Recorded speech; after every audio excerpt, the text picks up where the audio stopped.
Muy bien, muy buenos días, queridos colegas del portal médicogeneralescolombianos.com. Mi nombre es Juan Pablo Poveda Medina, yo soy médico general, orgullosamente un médico general colombiano. Continuando con nuestra actividad de entrevistar a los principales líderes del gremio médico que nos representan en Colombia, el turno de hoy es para un importantísimo médico colombiano. Se trata del doctor Gustavo Adolfo Quintero. El doctor Gustavo Adolfo Quintero es actualmente decano de la Escuela de Medicina de Ciencias de la Salud y presidente de la Junta Directiva de la Asociación Colombiana de Facultades de Medicina, ASCOFAME. Es además miembro del Consejo Académico del Instituto de Acreditación Internacional y miembro de la Federación Panamericana de Facultades de Medicina, FEPAFEM. Es además representante de Sudamérica en el Comité de Desarrollo Curricular de ASPIRE, de la International Association for Medical Education. Es doctor en Medicina y Cirugía y especialista en Cirugía General de la Universidad del Rosario, con estudios de posgrado en Microbiología Clínica de la Universidad de Londres, en Trasplante Renal de la Universidad de Londres y en Cirugía Hepatobiliar y Trasplantes de la Universidad de Birmingham del Reino Unido. Es además diplomado en Alta Gerencia en Salud de la Universidad Jorge Tadeo Lozano en Bogotá. Doctor Quintero, bienvenido y muchas gracias. Muchas gracias, doctor Poveda, por la invitación. Es un placer estar aquí y poder compartir con usted un rato dialogando en su tribuna. En primer lugar, doctor Quintero, yo creo que me voy a atrever a hacer un pronóstico. Hoy es 10 de julio del 2020, estamos en medio de la pandemia. Y podría asegurar, sin mucho temor a equivocarme, que usted va a ser el próximo ministro de Salud.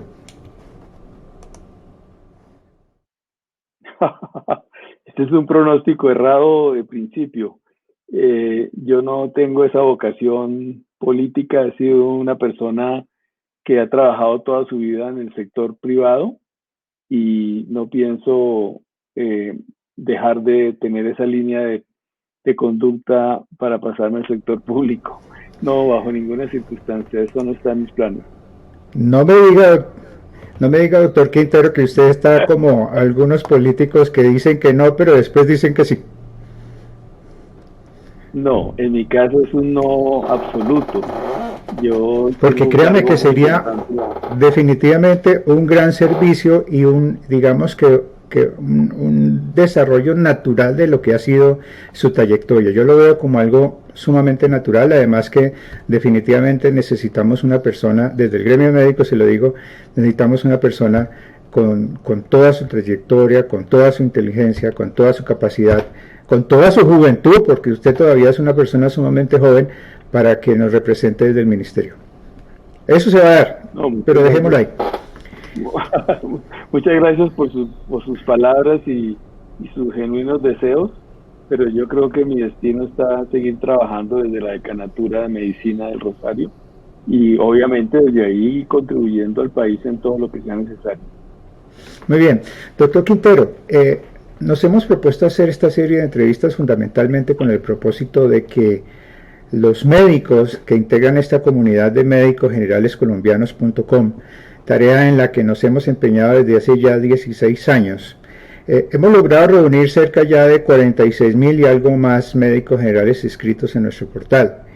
Y en esta época de pandemia, creo que ha resultado de particular importancia el hecho de que los médicos como que no conocen muy bien a los profesionales o a los representantes de nuestro gremio que nos están representando y que, como digo yo, se ha vuelto casi en un defendernos en esta situación de pandemia. Y no solamente conocer quiénes son, sino además saber cómo piensan.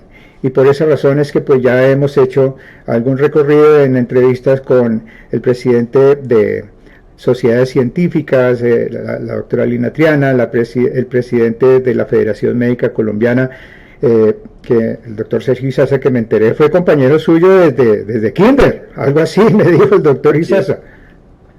Desde kinder. Tanto en el colegio como en la universidad. Totalmente, es mi amigo de nacencia. Qué barbaridad. Muy bien. Adicionalmente, pues también hemos entrevistado al doctor Ricardo Navarro y entrevistamos también al doctor Jorge Enrique Enciso de la Federación de Sindicatos Médicos. En fin, venimos haciendo un recorrido muy completo con el propósito, como le digo, de que los médicos de nuestra comunidad en médicosgeneralescolombianos.com se enteren de quiénes son, porque percibo que no saben a ciencia cierta quiénes son y sobre todo cómo piensan. Así que, ¿cómo ve usted esta situación? ¿Cómo ha sido el manejo de los gremios, de los cuales usted preside uno muy importante, como es no solamente una facultad de medicina, sino además la de la Universidad del Rosario, sino además es presidente de la Junta Directiva de FEPAFEN, la Federación de Facultades de Medicina? ¿Cómo ha sido el manejo que los distintos representantes del gremio médico le han dado a esta interrelación con el gobierno en época de pandemia? ¿Cómo analiza usted ese manejo? Digamos que hemos tenido varias oportunidades de intervención. Muy al principio de la pandemia yo estuve muy cercano por invitación del señor Ministro de Salud y Protección Social y el señor Presidente de la República para participar en el análisis que conllevó la decisión de la cuarentena planteada hacia el 25 de marzo. Y en ese periodo los diferentes gremios del sector de la salud fuimos convocados en varios momentos para la toma de decisiones trascendentales del sector y de la crisis. En la medida en que la crisis fue tomando espacio, digamos que se fueron confrontando decisiones con realidades. Esta pandemia ha desnudado las falencias del sistema de salud colombiano, ha desnudado la carencia de protección a los médicos, ha desnudado el cambio que debe haber dentro de la política de pensamiento de cómo manejar el sector salud en una nación como la nuestra. Y por supuesto, en la medida en que esas cosas se fueron presentando, los gremios fueron tomando posiciones en defensa de los intereses supremos que tiene el sector salud en la nación. Entonces ahí se fue haciendo como un distanciamiento en muchos momentos críticos con el gobierno nacional, pero una vez pasada esa crisis momentánea, han vuelto a estar, como siempre, hemos estado muy dispuestos a colaborar desde nuestro quehacer con el manejo de esta situación pandémica. De manera que ha sido como de ires y venires, pero hoy en día yo diría que otra vez muy en calma, muy a propósito de estar viendo cómo se consolidan las mejores soluciones para controlar este problema del coronavirus. Muy bien, doctor, yo le traigo aquí una nota periodística que quisiera que usted nos hiciera alguna referencia. ¿Qué fue lo que pasó en este momento? Un titular de Las Dos Orillas en donde dice que Minsalud, unas declaraciones suyas, que Minsalud le incumplió a los decanos de medicina del país. Ilústrenos, por favor, acerca de ese momento. Sí, esto fue hacia comienzos del mes de abril. Nosotros a finales de marzo, ya cuando el aislamiento preventivo obligatorio había sido decretado en todo el país, fuimos convocados para mirar de qué manera desde la academia, en mi caso particular, desde la Asociación Colombiana de Facultades de Medicina, yo presido la junta directiva de la asociación que tiene 55 facultades de medicina del país asociadas, de qué manera todos pudiéramos y coadyuvar los efectos que se veían venir de la pandemia. Uno de esos puntos, porque fueron muchísimos, pero uno de esos puntos era cómo podríamos contribuir a que el país en un momento necesitara un número de médicos generales muy amplio para atender las zonas COVID del país. Entonces se nos vino a la cabeza muchas ideas. Una de ellas era hacer grados anticipados, de manera que estos médicos pudieran salir a trabajar como médicos generales, no en la primera línea de manejo de la pandemia, porque eso era algo previsto que debería ser manejado por personas muy expertas y con altísimas competencias en el manejo de tecnología, etcétera, sino para que pudieran servir en las áreas de atrás, en el sentido de que pudieran relevar profesionales con más formación, que fueran al frente y ellos pudieran manejar las patologías generales de los hospitales y de las comunidades. Nosotros nos propusimos en ese orden de ideas graduar anticipadamente cerca de 2.500, 2.800 médicos de nuestras facultades de medicina por tandas. Una tanda en la semana 1 de abril. De hecho, yo gradué 117 míos el 3 de abril. Fuimos los primeros en graduar anticipadamente médicos en esta oportunidad. Otra tanda hacia la segunda, tercera semana de abril. Otra tanda hacia el mes de julio, con el entendido de que ellos iban a ocupar esas zonas de necesidad por la emergencia COVID-19. Cuando comenzamos a graduarlos, nos dimos cuenta de que lo que iban a hacer era que participaran en los sorteos regulares. Había un sorteo regular para el mes terminaba en esa semana 1 de abril, y habría otro sorteo de plazas rurales regulares que está corriendo ahora en el mes de julio. Eso pues no era realmente nuestra razón de graduarlos anticipadamente. Graduar anticipadamente unos estudiantes de último semestre de medicina para que se fueran a servir en zonas apartadas del país donde en ese momento no había COVID, porque el COVID en ese momento era urbano, pues no tenía mucho sentido.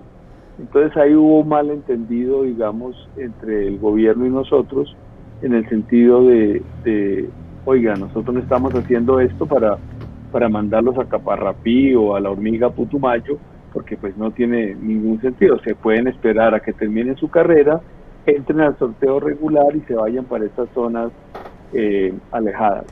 Eso se corrigió con una resolución del Ministerio de Salud que salió hacia mayo 2020, creo, en la cual se les permitía a las EPS y a las IPS abrir plazas de rural para servicio de la emergencia COVID, y ese tiempo no menor de 6 meses se puede valer como medicatura rural.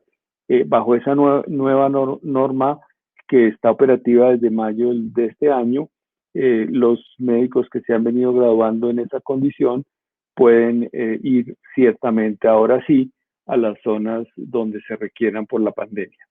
Sí hubo un momento de crisis ahí muy aburridor, pero fue un malentendido de nuestra parte seguramente, de que ellos iban a hacer unos rurales en zonas apartadas común y corriente, lo cual lo habíamos entendido con otro sentido.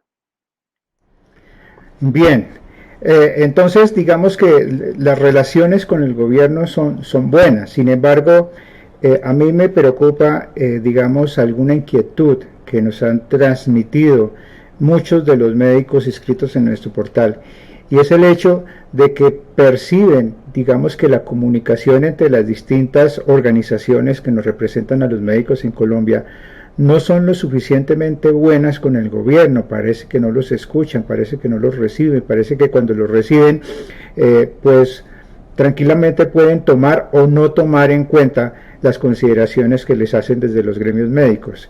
¿Cuál es la realidad de este sentir que hay en general en los gremios, en la comunidad médica? Sí, yo aprecio que existe esa dificultad. En el caso particular de Ascofame no es así. Yo he sido consultado en múltiples ocasiones. Ascofame ha contribuido de alguna manera en gran dimensión a formar personas. Le puedo comentar más adelante si quiere sobre el problema de capacitación de equipos multidisciplinarios para el manejo de cuidado intensivo, que tiene cerca de 45.000 estudiantes, de los cuales 20.000 ya se certificaron y están actuando en la pandemia. De manera que desde el punto de vista de Ascofame, nosotros hemos sido escuchados. Cuando se nos ha llamado, se nos ha convocado, hemos asistido, hemos estado prestos a colaborar en todo lo que esté a nuestra disposición desde las facultades de medicina de Colombia.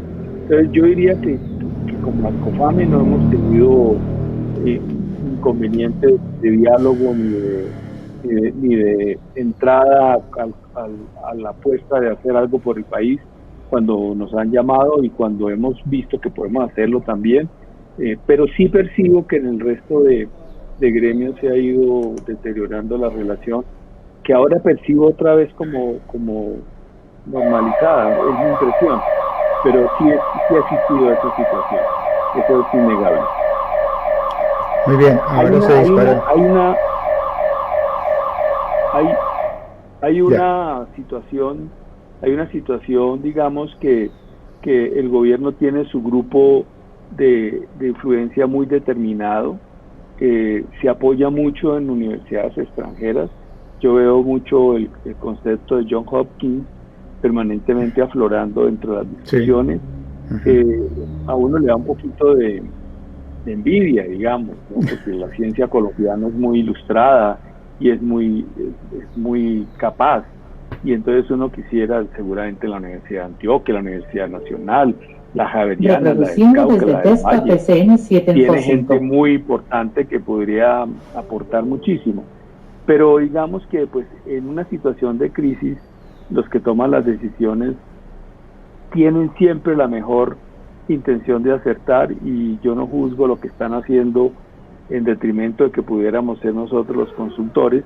No lo juzgo mal porque creo que es con el afán de acertar y de tener el mejor consejo para tomar decisiones de país.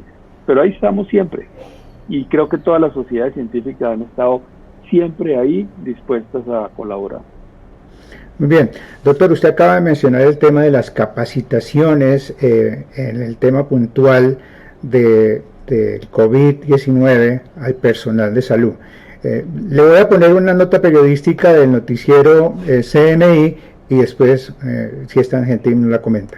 Las unidades de cuidados intensivos cada vez están más llenas. Los gremios del sector de la salud temen por falta de personal especializado para atender los casos críticos de COVID-19.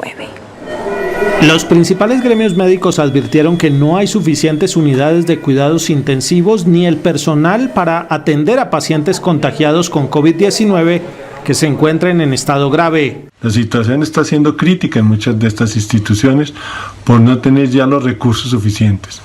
Es que no solo es un respirador, no solo es un médico. En Amazonas y Putumayo ya no hay cupo. Bolívar solo cuenta con una disponibilidad de 21%, igual que Atlántico. Quedan pocas unidades disponibles en Valle y Bogotá. Las UCI requieren un equipo con médicos de varias especialidades. Cada 10 camas de cuidados intensivos se conforma un equipo integrado por un médico general, un especialista, 2 enfermeras, 2 terapeutas y 5 auxiliares de enfermería que trabajan en 3 turnos durante 24 horas. Una unidad de cuidado intensivo, los ventiladores no se manejan solos, los monitores tampoco. Hay alguien que tiene que saber interpretar lo que nos dice cada monitor. En los hospitales ven con preocupación cómo se contagian los intensivistas. Talento humano que hoy está desafortunadamente algunos infectándose por falta de equipos de bioseguridad. Los gremios de la salud coinciden en que no basta con tener ventiladores. Frente a esta alerta, el ministro de Salud, Fernando Ruiz, aseguró que 28.000 personas, entre médicos y paramédicos, han sido entrenados en el manejo de la unidad de cuidados intensivos. Para atender una unidad de cuidados intensivos se requiere de por lo menos 10 personas especializadas en atención de pacientes críticos. El ministro de Salud informó que ha preparado anestesiólogos, médicos internistas, especialistas y enfermeras para atender las 5.328 UCIs que están operando hoy en el país. Hemos capacitado 28.000 personas en diferentes mecanismos para poder tener esa capacitación y ese recurso humano entrenado para el manejo de cuidado intensivo. El ministro dijo que el gobierno seguirá trabajando para atender más personal de salud que atienda las unidades de cuidado intensivo. Muy bien, doctor. La razón es que digamos, hay algunos representantes del gremio que han dicho que en dónde está ese personal capacitado, que no lo han visto, que no es cierto lo que dice el ministro de haber capacitado a 28.000 personas. ¿Cuál es su opinión al respecto? En lo que a nosotros respecta es cierto.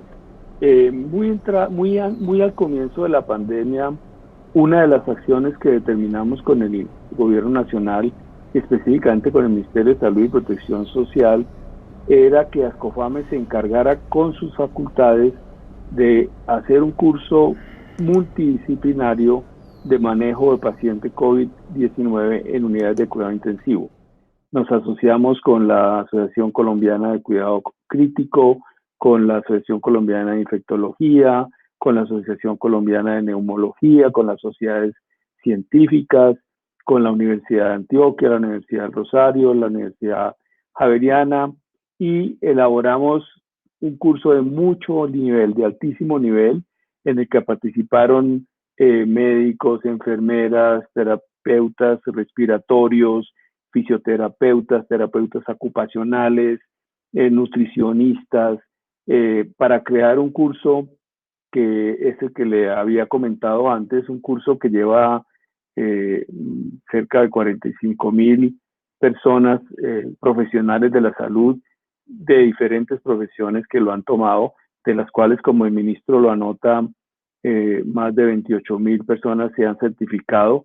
Lo han tomado personas de México, de España, de Ecuador, de Argentina. Creo que hay como cerca de 1.500 profesionales por fuera del país que lo han tomado. Y es un curso que tiene el objetivo de que los equipos multidisciplinarios estuvieran preparados para servir la pandemia. En mi análisis del curso, no hay un solo departamento de Colombia que no, porque tenemos la base de datos de todas las personas que lo tomaron, dónde están, cómo se pueden contactar, y no hay un solo departamento de Colombia, creo que hay cerca de 400 municipios con personal que ha tomado el curso y que está preparado. Es un curso certificado por nosotros, es un curso realmente importante y están trabajando en eso. Fue una preocupación muy temprana de que cuando se requiriera la emergencia no era solamente ventiladores, debo dar fe de eso, sino que había que tener personal capacitado. Por supuesto que cuando Colombia pasa de tener 5.000 o 6.000 unidades de cuidado intensivo a tener la aspiración de llegar a 10.000, no hay concurso humano que esté preparado para esa magnitud. De hecho, hay 1.200 intensivistas en todo Colombia. Si uno tiene 5.000 unidades de cuidado intensivo funcionando solamente con 1.200 intensivistas, imagínate lo que va a ocurrir cuando tengamos 10.000 con los mismos 1.200, porque ahí sí no se puede acelerar el proceso. ¿Qué más hemos hecho? Hemos graduado anticipadamente los intensivistas de los 22 programas de cuidado crítico que tiene Ascofame entre sus facultades de medicina. Estamos graduando en esta semana cerca de 50 intensivistas más de último semestre de su carrera para que ingresen a la fuerza laboral. De manera que sí hubo una preocupación del gobierno muy tempranera en el sentido de que esto no era solo ventiladores, hay que ser justos con eso. Y nosotros asumimos ese reto, hicimos el curso que ha sido, yo diría, exitosísimo. Entonces nos tocó alquilar una plataforma en Canadá para poder manejar el número de usuarios concurrentes que había, que en un momento dado eran más de 30.000. Ahora pues es un poco menos porque ya hay una preparación muy grande. Los equipos están formados y están funcionando. Uno podría decir fácilmente dónde están y cómo están trabajando en ese sentido. Bueno, muy bien, doctor Quintero. Una siguiente pregunta. Hoy estamos el 10 de julio. La situación actual en términos de pandemia, ya estamos llegando a una situación en la que se están infectando alrededor de 5.000 y algo más diariamente, y ya estamos llegando al tope de los 200 muertos diarios. ¿Cómo analiza usted, digamos, la evolución que hemos tenido particularmente en Colombia y que ya estemos en ese nivel de gravedad, digo yo, porque si bien pues en Europa se morían 800 y 1000 diarios, en Estados Unidos la misma situación. No sé si Colombia va para allá o ya está llegando a su tope. ¿Cómo analiza usted esta evolución de la pandemia en Colombia? Sí, ha sido, el manejo de esta crisis ha sido muy difícil, porque estamos luchando con un enemigo poco conocido, que tiene unos comportamientos inciertos que no se repiten de país a país. Entonces, digamos que al principio de la pandemia nosotros teníamos como referente lo que había ocurrido en España, lo que había ocurrido en Italia, lo mismo que había ocurrido en China, y se hicieron previsiones y pronósticos muy basados en esas métricas de lo que ya había acontecido en otras latitudes. Y los comportamientos aquí en Colombia han sido, como eran de prever, completamente inconexos con la realidad anterior y más bien inciertos, y siguen siendo inciertos. Recuerden ustedes que cuando empezamos la pandemia se tenía una rata de datas contada de 2.68, que después bajó a 2.28, ahora está en 1.13, y cuando se tenían esas tasas de contagio tan elevadas, se presumía que para este momento deberíamos tener 35 millones de personas infectadas en Colombia y a reventar las unidades de cuidado intensivo, lo cual viene a ocurrir ahorita, pero no en el momento en que se esperaba, a mediados de mayo, por ejemplo, que era cuando se esperaba el cataclismo. Yo creo que estamos viviendo en este momento el producto de una apertura, a mi juicio muy personal, poco realizada en los sectores económicos, la necesidad que ha habido de abrir la economía del país. Digamos, yo esperaba que era una apertura más organizada y realmente fue una apertura bastante amplia. Colombia nunca ha estado en confinamiento total, nunca. Cuando tuvo confinamiento inicial en los finales de marzo, 20-25 de marzo, ya tenía 30 y tantas excepciones el confinamiento.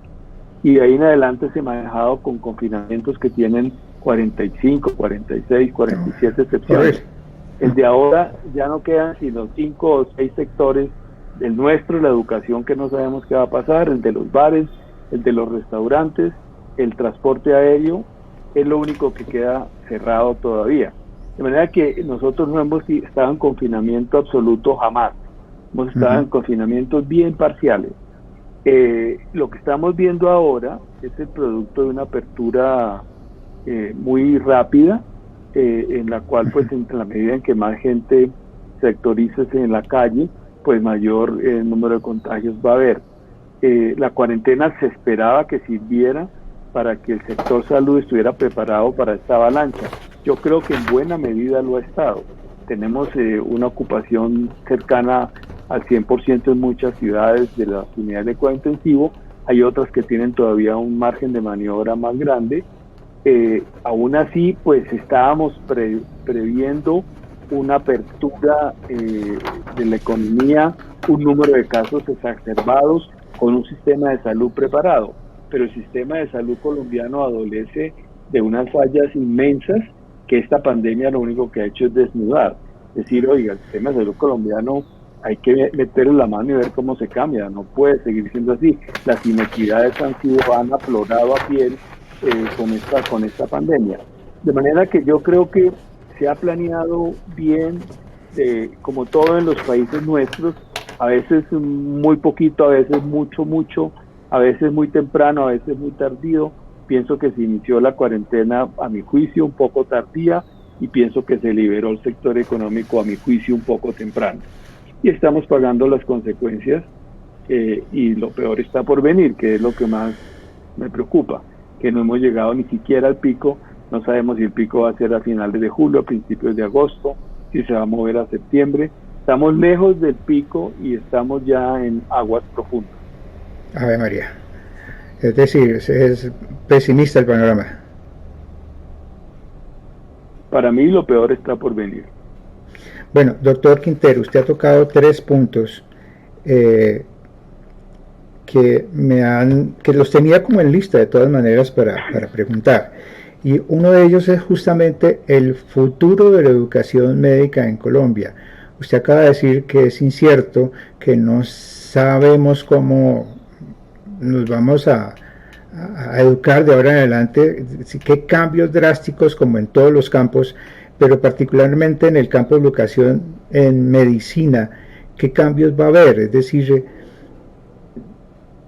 todo el mundo habla de la palabra que no me gusta, de reinventarse. ¿Cómo se va a reinventar la educación médica en Colombia?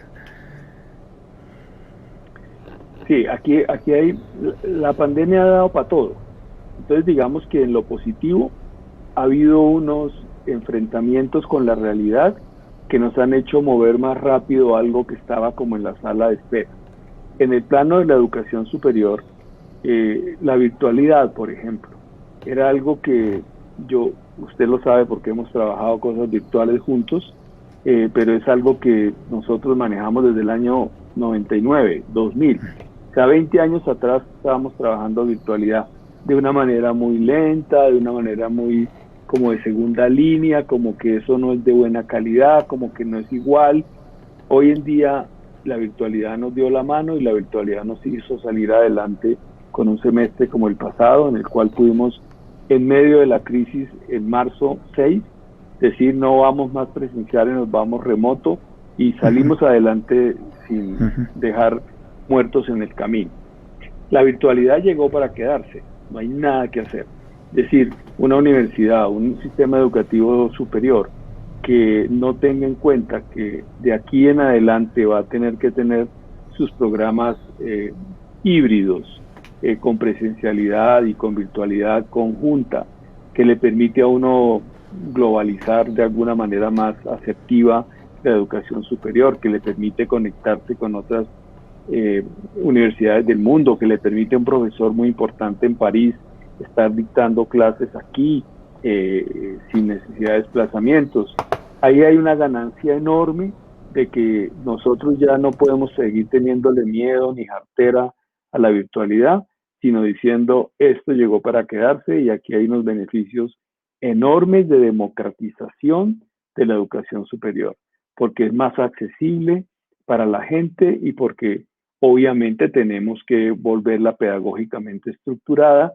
No podrá ser Zoom University, solamente yo aquí dando una clase por Zoom, tendrá que estructurarse pedagógicamente. En eso estamos, pero son unos retos maravillosos que se han presentado. En el aspecto de la ciencia, hablábamos de ciencia abierta, que la ciencia hay que democratizarla, hay que compartirla, hay que trabajar en equipos con otros lugares del mundo donde se están desarrollando las cosas que uno aquí también está haciendo, pero que pueden impulsarse si trabajamos mancomunadamente en ciencia abierta. Eso era un discurso, hoy en día se volvió una realidad. Yo manejo 4 proyectos COVID en la Universidad del Rosario, el de plasma, de convalecientes, las pruebas COVID-19 por robótica, unos ventiladores que estamos haciendo y otro de genómica de la enfermedad, todo en colaboración con el mundo a través de redes de internet, que antes había pereza, jartera, y que ahorita la pandemia nos ha dicho es el momento de hacerlo, y lo estamos haciendo, y hemos descubierto que podemos trabajar mancomunadamente con cualquier lugar del mundo en el ejercicio de producir una ciencia abierta para todos, que no sea cerrado en un laboratorio yo con yo, sino que pueda beneficiar el conocimiento en cualquier lugar del mundo, y el nuestro con gente de cualquier lugar del mundo. De manera que la educación superior tiene unas confrontaciones que asimilar muy grandes. Tenemos problemas de matriculación, tenemos problemas financieros, un sector con muchos problemas financieros al que no se le ha parado suficiente cuidado.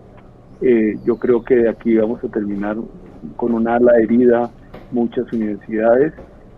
La deserción se va a aumentar, y eso es un pecado para un país como Colombia, que ha luchado en la última 2 o 3 décadas por mejorar el acceso a las universidades, por disminuir el proceso de deserción, y eso es perder muchos puntos y muchos años, que no dejará de ser una tragedia para el país el no tener preparación de profesionales para el futuro de una manera adecuada por la deserción que se va a presentar producto de la situación económica y de la crisis de la educación superior originada en este problema del COVID-19.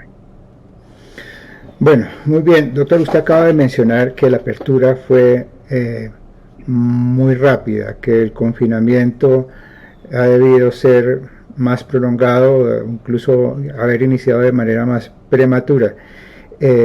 Tenemos 5, 6, 7, 8 organizaciones médicas que vienen insistiendo y repitiendo en eso que usted acaba de decir, que todas, o el gobierno, al gobierno se le llena la boca diciendo que están siendo asesorados por las organizaciones médicas que nos representan en Colombia, pero a la hora de hacerles caso como que no les hacen mucho caso, porque de lo contrario no se hubiera dado esta situación de una reapertura económica tan temprana y de un confinamiento tan tardío como usted acaba de mencionarlo.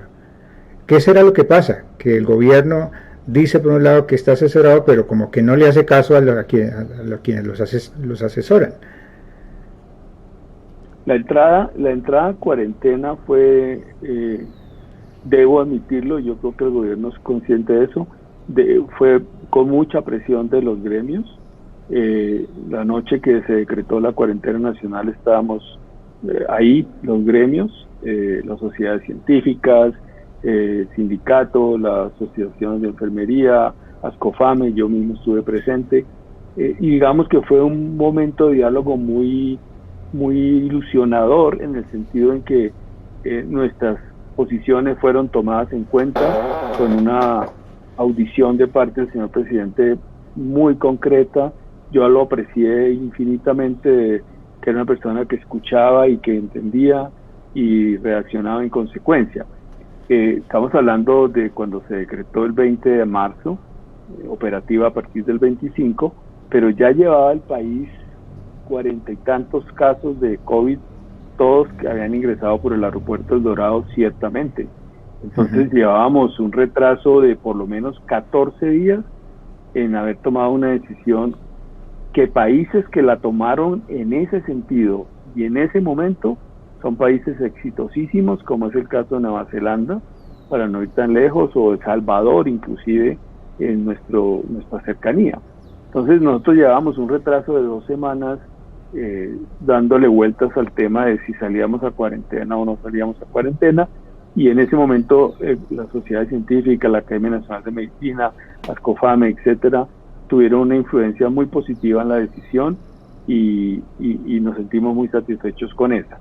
De ahí en adelante las cosas también tuvieron un ritmo como el libreto planteado desde el principio, pero obviamente los países como Colombia, que somos países en vías de desarrollo, no pueden dejar de compaginar sus necesidades de salud con sus necesidades económicas.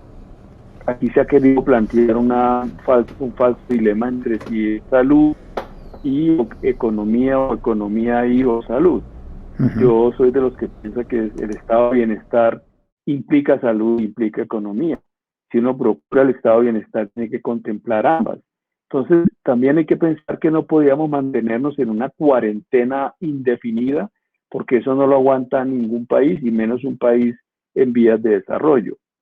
En esa angustia, los interlocutores fueron diferentes a los académicos, a los científicos, porque había una presión también del sector financiero, del sector productivo.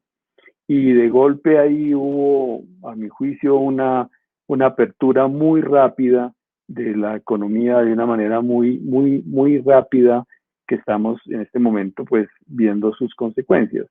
Y los interlocutores ahí cambian, y obviamente entra a jugar un papel importante el factor económico, sin detrimento total del factor de vida saludable. Entonces son muy difíciles las situaciones para tomar decisiones en el sentido de favorecer la vida, que es lo más importante, pero dejarle una puerta, una ventana de oportunidad a lo que llaman vida productiva, que sin duda será importantísimo en el post-pandemia. Muy bien. Pues, doctor Quintero, quisiera, pues ya próximos a finalizar esta entrevista, mostrarle una fotografía que quisiera nos la comentara.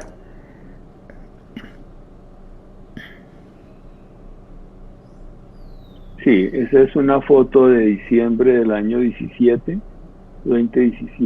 en el cual se configuró el Consejo General de Educación Médica de Ascofame. Está mi gran maestro y querido profesor Patiño, que fue fundador de Ascofame y su primer director ejecutivo, la señora viceministra de Educación del momento y el señor ministro de Salud y Protección Social, Alejandro Gaviria, con los diferentes decanos de facultades de medicina del país.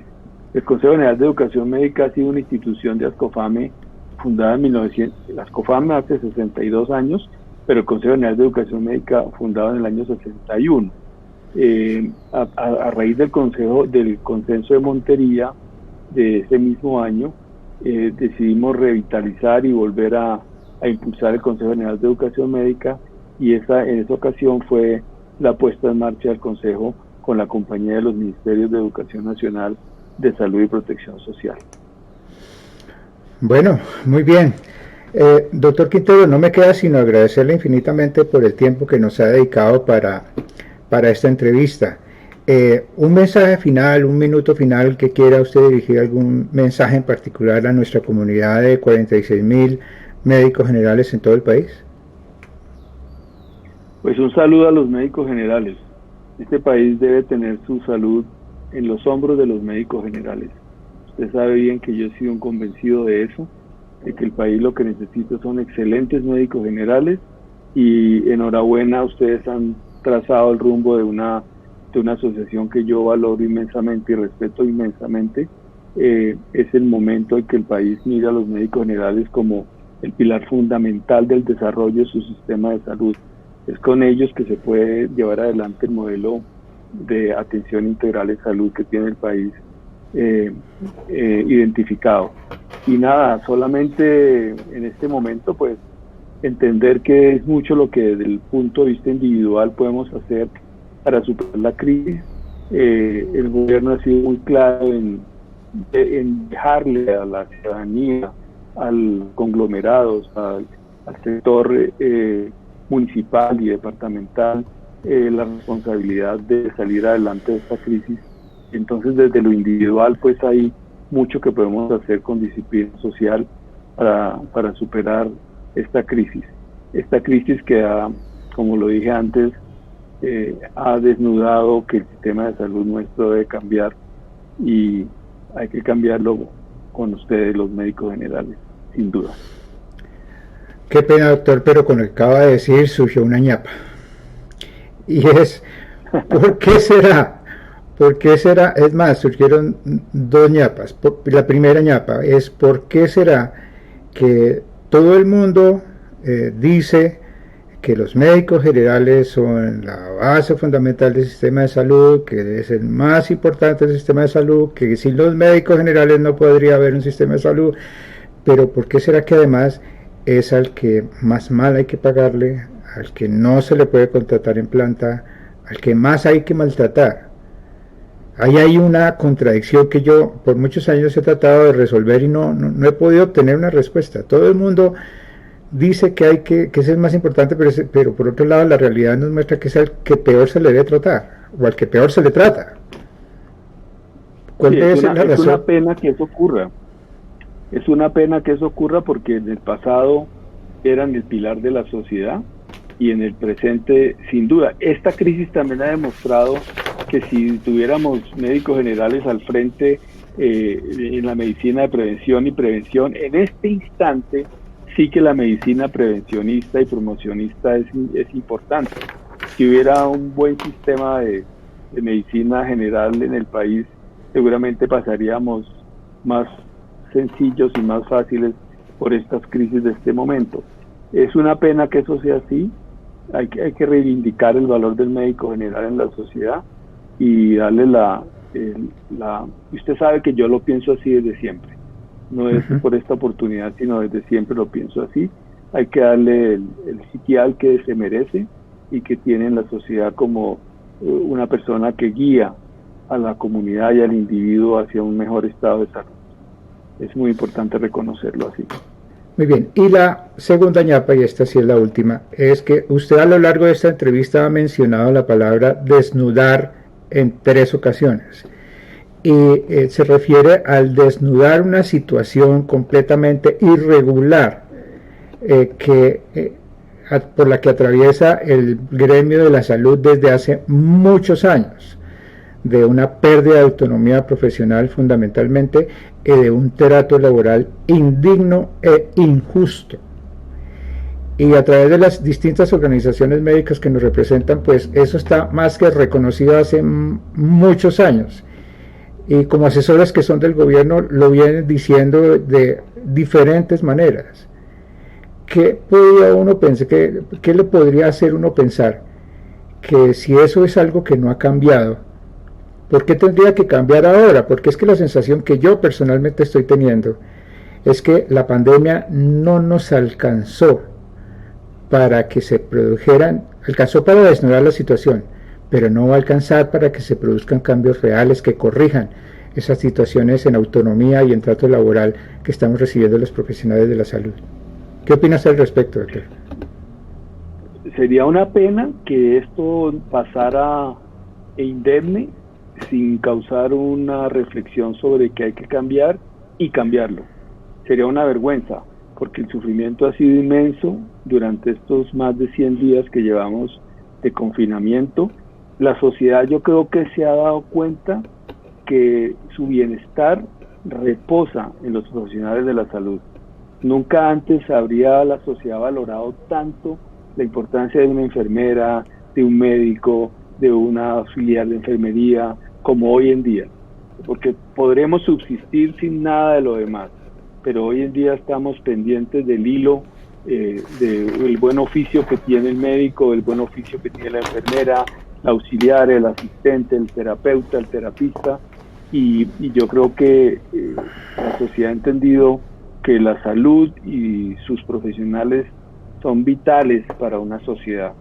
Y también hemos visto aflorar las inequidades, las injusticias, el mal manejo del sistema de salud, la intermediación, la dificultad para tener elementos de protección, en fin, una cantidad de cosas que pues sería una locura que el país no reflexionara muy prontamente, terminado esta crisis, sobre qué hay que hacer para cambiar. Volver a lo mismo sería haber perdido una oportunidad de oro como sociedad, de poder cambiar lo que nos hace realmente vitales y vivos, que es mantenernos sanos a través de lo que los profesionales de la salud pueden hacer por nosotros. Ya que es un momento histórico que no podemos perder, volver a lo mismo sería un pecado. Hay que imaginarnos una nueva normalidad en el sector salud. ¿Qué deberían hacer los gremios? Y me excusa que me salí del libreto, pero ¿qué deberíamos hacer los gremios médicos en cuanto a hacer algo distinto para producir un cambio real? Porque si seguimos los gremios haciendo exactamente lo mismo que hemos venido haciendo, pues sencillamente ya está probado, no va a haber ningún cambio. ¿Qué cosa debemos hacer adicional? Se lo pregunto básicamente con una intención, y es que en las entrevistas que hemos estado haciendo en estos días a los diferentes dirigentes del gremio médico, casi que todos están llegando solitos a una misma conclusión, y es que tenemos que ser representados por un sindicato único y fuerte, el gremio médico. ¿Qué opina usted de esa propuesta? Sí, como este tema de la salud es tan político como social, o en fin, es tan social que no deja de ser político, obviamente, porque entre más social sea algo, más político es. Digamos que uno seguirá, yo no sé, yo tengo la idea de que uno puede seguir reivindicando sus derechos y peleando por los derechos que uno considera son necesarios implementar en la sociedad. Yo vi ayer una carta que le dirigieron científicos y gremios del sector de la salud al gobierno canadiense, y era una carta propositiva, una carta de sistema canadiense de salud es un ejemplo, no es que sea malo, sino es un ejemplo, y aún así le han descubierto una cantidad de fallas en esta crisis que quieren ayudar a solucionar. Entonces yo diría que uno debería ser más propositivo sobre los cambios que hay que hacer, y persistir en la idea de que hay que hacerlos ya, despojándose un poquito de su feudo y de su gremio individual y de sus luchas particulares gremiales, porque aquí se divide y reinarás, aquí se confunde uno con el que pelea por una cosa, el que pelea por otra, el que pelea por otra. Debería uno tener como unos núcleos fundamentales de lucha en las cuales decir, en estas 4 o 5 cosas estamos todos y las vamos a cambiar. Ya eso producirá unos cambios sucedáneos en lo particular, pero tendríamos que actuar más como cuerpo y no como partes aisladas de un sistema, luchando cada uno por su pedacito, que es muy típico colombiano, ¿no? Uh-huh. Muy bien. Bueno, doctor, ahora sí, muchísimas gracias, y vamos a dar por finalizada nuestra transmisión del día de hoy.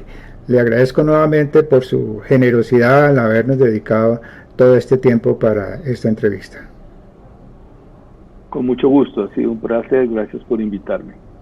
A todos los colegas del portal médicosgeneralescolombianos.com, mi saludo cordial y una invitación a que, si no vieron este video durante su transmisión, es posible verlo en diferido los siguientes días en exactamente el mismo link o hipervínculo. Los invitamos igualmente para una siguiente sesión que probablemente podrá ser en unos 2 días. Muchas gracias a todos y buenos días.